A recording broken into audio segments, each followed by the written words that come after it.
Oh, excuse me, pardon me, don't mind me. Gotta play it where it lies.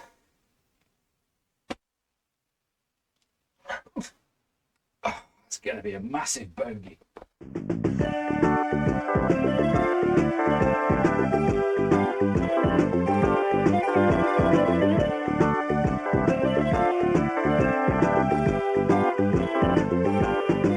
Hello everyone, welcome to the Re-Review, the series where I get to replay and reassess games from my favourite gaming era. I'm Brian, also known as UKGN Zoidberg, and I used to review games for magazines such as GamesX and Amiga Action.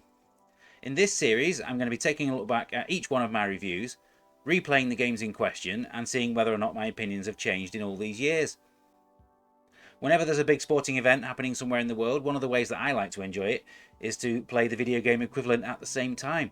So with that in mind, the game that I'm going to be discussing in this episode is Microprose Golf, which was developed by the Thought Train and published by Microprose Software in 1991.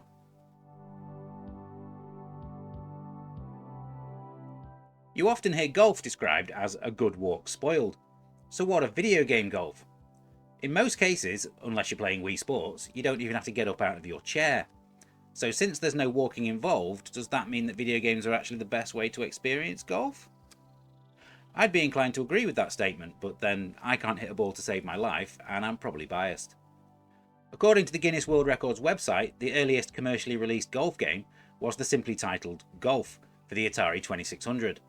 This was released in 1980 and was swiftly followed by PGA Golf for the Intellivision. Both games offered very simplistic gameplay, where the player simply had to hold down a button in order to apply power to their shot. In 1985, another game called just Golf arrived and proved to be incredibly influential. Programmed by Satoru Iwata, this NES release from Nintendo was the first to apply the 3-click control method. First click to start your swing, second click to apply power, and third click to take the shot. And this was adopted by the majority of golf games that followed. Like many Nintendo games, this one has been re-released many times over the years, and it was even hidden away in the Nintendo Switch hardware, as a tribute to its creator after he sadly passed away. Although I'd played a few of them, the first golf game to really get my attention was Leaderboard in 1986, which I played on the Spectrum. This had been created by the Carver brothers, Bruce and Roger, who had previously created Beachhead and Raid Over Moscow. To further their golfing pedigree, they would also go on to create the Lynx series on the PC, which began in 1990 and was converted to the Amiga in 1992. Microprose Software were founded in 1982 by Sid Meier and Bill Steely, and they focused their efforts primarily on strategy and simulation titles such as Gunship and Red Storm Rising, the latter of which boasted Tom Clancy credited as an advisor. Microprose Golf marked the second time that the publisher had dipped their toes into the sporting genre. Microprose Soccer, which was created by Sensible Software, had been a smash hit on the Commodore 64, although the Amiga conversion was a bit of a disappointment. Microprose Golf was the first game to bring players a full 3D version of the sport, and you could even adjust things such as your character's stance and shot style. In the US, it was released on the PC as David Ledbetter's Greens, and marketed as an instructional golf simulator. It was somewhere around the mid-90s that the golf genre split into two distinct areas. There were the realistic simulations, typified by the Tiger Woods series from EA Sports, or the more accessible fun ones, exemplified by the Everybody's Golf games on PlayStation and the Mario Golf series. Put simply, there's now a golf game for every type of gamer out there. Even people who wouldn't normally play video games have probably had a go at Wii Sports. Now though, let's go back and look at my original review and see what I said about Microprose Golf first time around.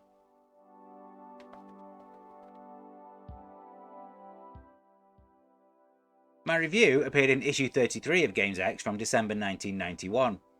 Other Amiga games reviewed in that issue were World Class Rugby from Audiogenic and Deathbringer from Empire. The cover game and game of the week was US Gold's The Godfather, but thankfully I didn't review that one, so therefore I don't have to talk about it or try and justify its rating. I scored Microprose Golf at 4.5 X's out of 5, stating that it was now my favourite golf game of all time, surpassing my previous champion, World Class Leaderboard, in every way. I awarded both presentation and gameplay 17 out of 20, with Last Ability scoring 16 out of 20. I was hugely impressed with the game's 3D graphics and the choice of camera modes that were available. I felt that the number of play modes and courses on offer would actually keep you playing for a very long time. And the actual gameplay was very easy to learn despite the inclusion of some new features such as the ability to change your golfer's stance. Using vectors to convey the bumps and hills of the courses turns out to be incredibly effective and looks very realistic indeed. Microprose Golf is an amazing product, there's no doubt about it. Now let's load the game up again and see how it fares. It's time for the playtest.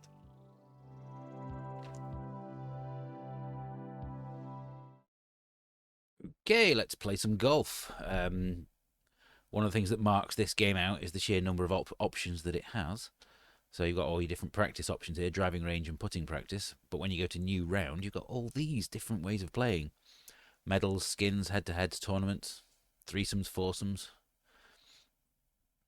Basically, every single way of playing golf that you can think of is probably catered for by this game. What I'm going to go for, though, is I'm going to have to go for a medal. Because when you start the game, you are starting as a novice. So there are 6 courses to choose from and play on. I'm going to play on Ballybrook, seeing as it's the top of the list. So before you even get down to the main view of the game, you get this lovely isometric overhead view of the hole. So you can actually aim your shot here to which direction you want to be going in. This circular thing here will show you the direction of the wind, which doesn't register when you're playing it on novice difficulty. Click on here to get your clubs. This tells you where the ball is lying, and then you can choose your stance. So this is the view of the game. If you click on this binoculars symbol here, you'll have a look down the fairway to see what's lying ahead, and then further on to the hole.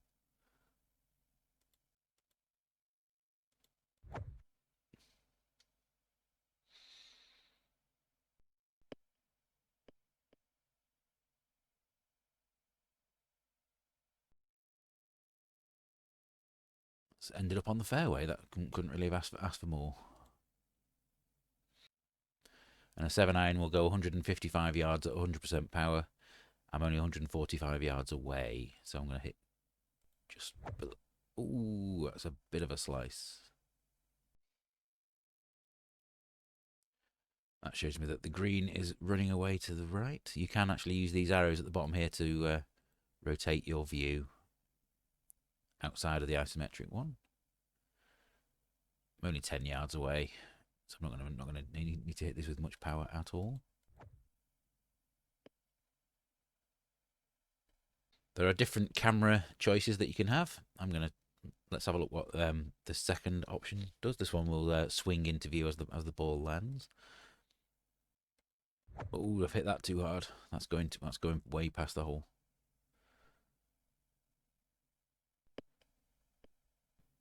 So that's a regular speed green because it says medium. This will show you whether the ground is going to roll to the left or the right. And the power bar that appears has a line on it about halfway along, and that's how much power would be required to get to the hole if it was perfectly flat. Make sure I go over that way a little bit to try and avoid the trees. As you can see, the ball is buried in the light rough.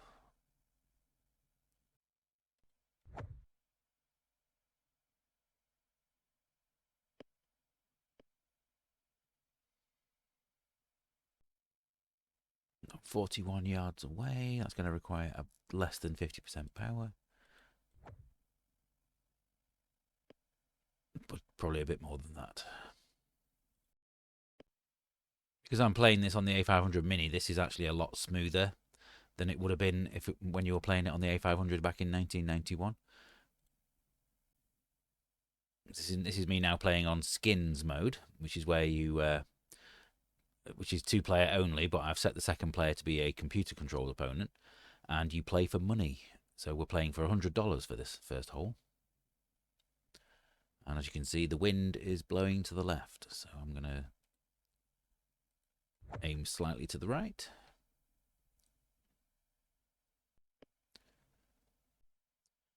But when you start playing in other modes, then your handicap comes into play. So the computer control player has got a handicap of 10. I've got a handicap of 28, which means that I've got a 13-shot advantage.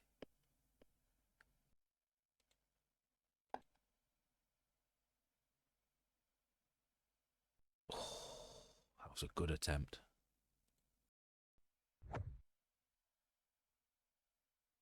But it may have a oh, you jammy. It may have the traditional 3-click control method, but I think having it all displayed with the radial dial works really nicely on this.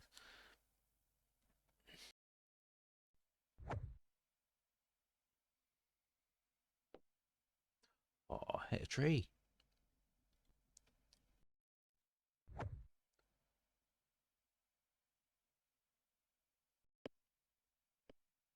Oh, that's a great recovery shot.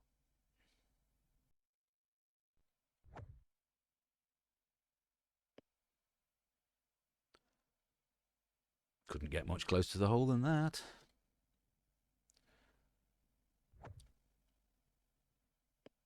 I think I might be winning some money back on this one. This is my 4th shot. And that's quite a steep slope.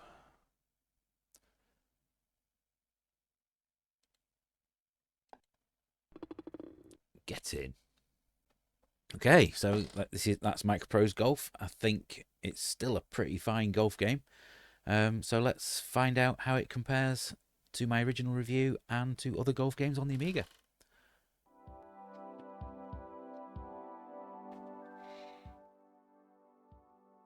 In a surprising turn of events, I think that Microprose Golf is even better today than it was in 1991, where it was held back slightly by the power of the A500. Seeing how smoothly it runs on the A500 Mini is a joy to behold, although I did notice a little bit of input lag on the mouse clicks, although I would say that that's probably a hardware issue rather than a game one. The 3D graphics allow the courses to have a very realistic look to them, and the way that the ball reacts to every hill and hazard is exactly as you would expect. I also like the choice of camera modes to track your shot, and the way that it sweeps across and around the terrain is very impressive. The game interface is so simple that I doubt anyone would struggle to play it, and although the menus are a bit bland, the overall presentation is excellent. All the information that you could need to play the perfect round is right there, only a click away, and this means that you'll only ever succeed or fail based on your own decisions rather than a dodgy interface. Whether you just want to play a quick round of golf against the computer or go for a full-on career, it's all here.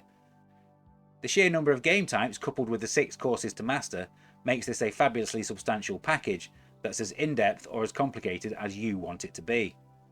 You might well disagree with me, but I still think that Microprose Golf is the best golf game on the Amiga. Although, as the Retro Game Super League shows, it's not the only one that I would recommend. Don't forget there'll be a full video about this next week. I think this should have been a 5-star review back in the day, but the 4.5 stars that I gave it is actually the same as the 9 out of 10 score that I would give it today.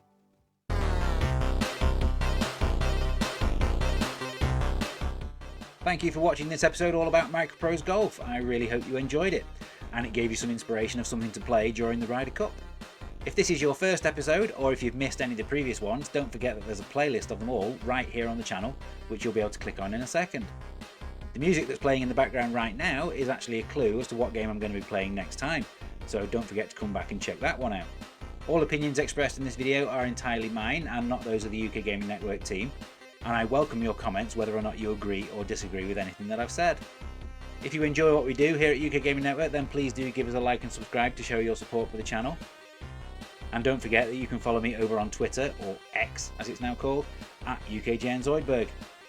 Until next time, happy retro gaming, and I'll see you soon.